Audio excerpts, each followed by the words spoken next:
Здравейте. Какъв друг? Пак съм аз. Аз съм вашата Леля. Какво по-хубаво от това да прекараш от 3:30 до 6:30 с един прекрасен човек. Да. Да летище Хитро. На Хитро терминал 2.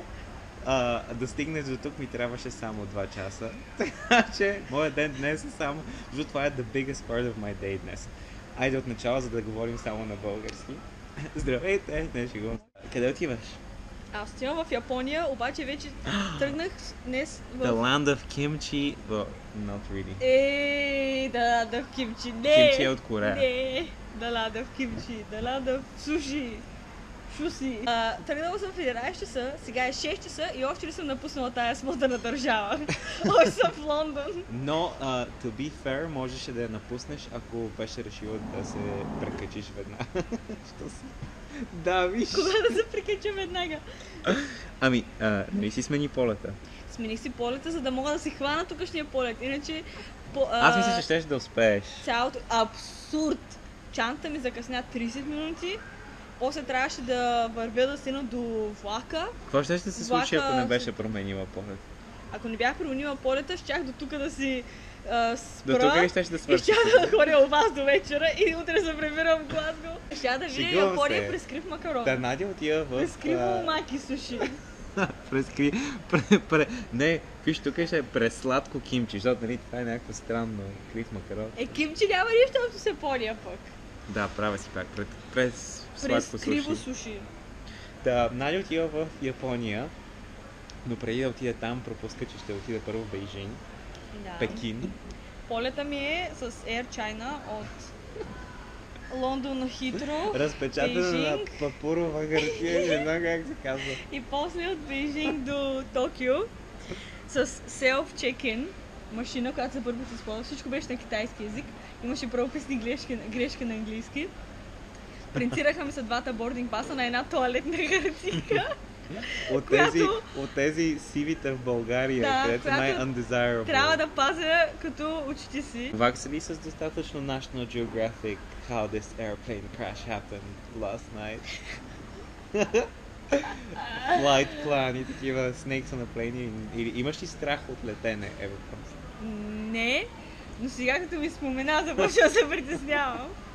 Отивам в Япония за, както се казва по-рано, за пътешествие, за запознанства с интересни хора, за идеи, не толкова, бих казал за теб, не толкова откриване на тази култура, защото ти достатъчно време вече си я откривала дистанционно, сега мислиш, че отиваш да или да make or break your imagination of this place, а не да я търсиш от начало. Ти отиваш да ти се потвърди нещо, или да се върнеш да пресира да ям. И да ям. Поне ще надеш. Да ям много. Кимчи? Може и кимчи. Представям си го като турист, отиваш на центъра, нали, там ще отседнеш близо до центъра и представям си този център като един огромен мегаполис. Едно си в Ню Йорк. Да, с много цветове и неонови светлини, много хора, които просто бързо да отидат някъде и не си говорят, просто някакво swarm of people. И ще ми е много интересно да те видя, как ти ще се настроиш като човек, който реално няма да бърза за никъде, да си в това море от бързащи хора. Просто турист, точно да гледаш, да пипаш, да снимаш, да говориш с хората, които просто са... Не отиваш в земята и на земетресения. Наистина, знаеш, аз от дете не съм сещала земетресение. Ако усетя земетресение в Япония, сигурно ще е някакво много сюрреалистично преживяване. И аз даже и като дете не съм усещал, не знам, винаги всички усещаха земетресения, само аз не знаех какво, толкова и бях заблян, че не усещам.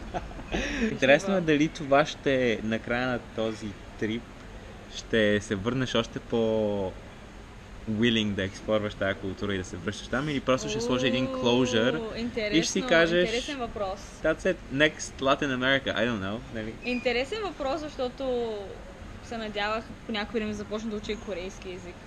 И може би пътуването ми до Япония е нещо като closure. Или като closure, с което казвам, окей, приключих, сега ще уча нещо друго. Или по-скоро Opening, кой е брато на Closure? Opening. И което би ме накарало да отида отново. И отново. Да, може да примерно намериш до година. причина да търсиш. Да. И да взема, примерно, следващия изпит на езика, на нивото. Да, абсолютно. Интересно. Да. Е така. Благодаря ти много. あの交差点でみんながもしスキップをしてもしあの街の真ん中で手をつないで空を見上げたらもしもあの街のどこかでチャンスがつかみたいのならまだ泣くのには早いよねただ前に進むしかないFood, chicken with oyster sauce, something, salad with prawns, bread. Yay! 私の道をポンポン進むいろいろなことどんどん来てるあなたの気持ちボイボイ捨てる悪い子は誰そうそういい子ああ you make me happy След 9,5 часа полет от Лондон до Бейжинг, най-после пристигнах. До мен седеше един китайски чичко, който първоначално, като заспа, започна да ме ръчка и ме обгазяваше от време на време. Но после като се събуди някакси започна да ме разпитва с какво се занимавам и така нататък. И с него чепкахме най-различни теми от рода на икономиката на Китай, политически теми. Беше много интересно изживяване. Говорихме се за икономиката на Китай, за частния и за държавния бизнес, правителствения бизнес. За това защо Фейсбук и другите там са блокирани от Китай. На края на разговора, докато наближавахме в Бейжинг, щяхме да кацнем, зачудих кой от двамата е по-забуден, аз или той. Беше много интересен разговор. И като дойдох тук на летището, първо отидах да се освежа малко, преоблякох се, измих се. И осъзнах, че нямам пари, нямам китайски пари. И не знам дали приемат кредитни карти. Имаше едно гише за поща, исках да пратя почтенски картички. Осъзнах, че те подават само марки, не подават почтенски картички. И докато обикалях, се натъкнах на ето това великолепно кътче, като зен градина. Отпред има фонтан, тук има едно отворено пространство, долу на коридор, там има второ отворено пространство. И просто изведнъж ме грабна енергията на това местенце и така, докато обикалят другите хора се си бутат куфари и ги носят с колички и хората си купуват там Estée Lauder и най-различни други Duty Free, Chanel и такива работи. Аз реших да се седна тук малко изгладняла и доста бедна. Бейжинг ме шокира с факта, че нямаше небе. Всичко беше едно мъгливо, жълто. Докъде от замърсение на коли и такива индустриално замърсение от заводи, докъде, както чичкото до мен каза на седалката, че от пясък идваш от пустинята, да знам.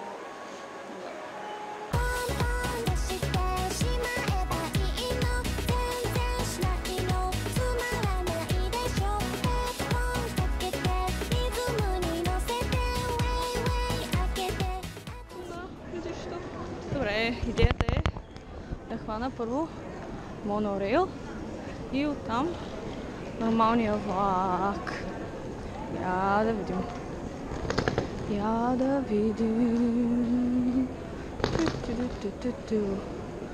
Токио монорейл. Добре. Haneda Airport, モノレール浜松町、そして JR ライン新宿、東新宿、OK。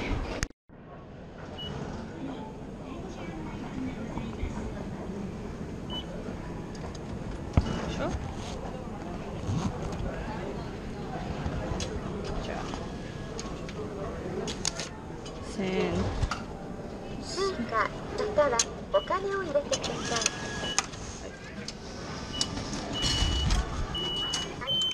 あ、いいな。ありがとうございます。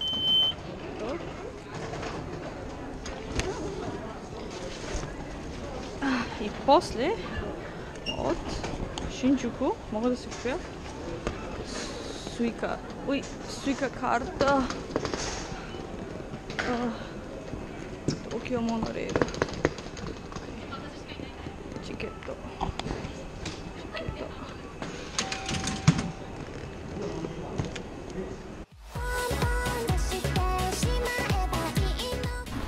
За 500 йени, ауч! За 500 йени мога да хвана... Влака май дойде.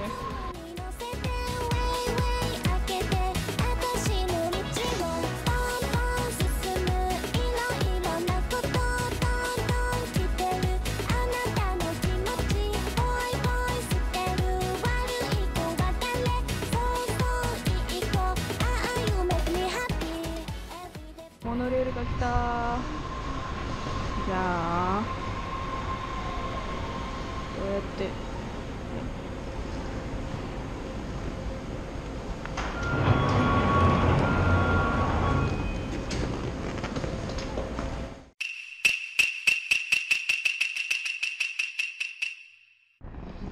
Вече съм в Шинджуку. Спряха едни полицаи един. Опитвам се да стигна до апартамента си. Надявам се да не се изгубя. Да видим какво съм направила.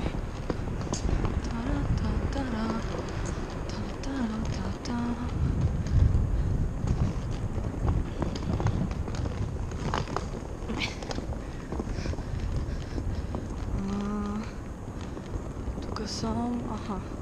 Тук ще стигнах. Ако има около мен блокове, високи блокове, някакви къщи. Колко е тихо само. Колко е тихо. Нищо не се чува.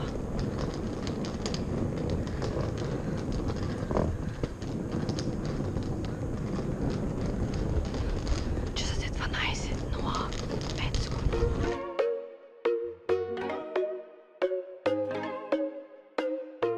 Се успя да се озова в червелия квартал.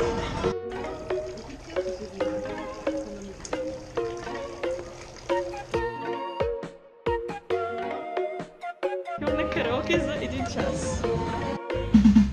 Yola yola yola ya, yola yola ya. Panjijin panjijin